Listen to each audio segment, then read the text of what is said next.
هذه سنن ونواميس كونية ليست كلها شرا محضا، لأنه كما يقول علماء الجيولوجيا لو لم تحصل هذه الزلازل وهذه الأشياء الأرض ممكن تنفجر بمن عليها. الزلازل دي تنفيس. واسمعوا إلى كلام علماء الجيولوجيا الحقيقيين والفيزيائيين والفلكيين كيف تستفيد الأرض وكيف يستفيد البشر من هذه الزلازل. أي نعم نفقد آلافا من البشر. أولا هذا قضاء الله تعالى الذي لا رد لقضائه. ثانيا هذه حكمة ونتيجة طبيعية لما أودعه في هذه الأرض من نواميس وقوانين ولا يمكن لأحد أن يتحكم بها. بيسألوا أحد العلماء مش ممكن إحنا كبشر نتحكم في الزلازل؟ قال يستحيل. الزلزال بتاع المغرب على عمق 18 كيلو تحت الأرض.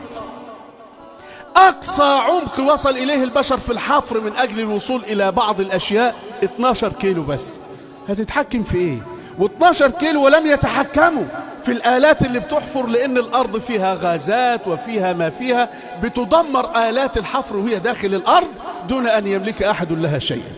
أنت لا تملك من هذه المسائل غير أن تسلم لله وتقول الحمد لله على كل حال ونعوذ بالله من حال أهل النار.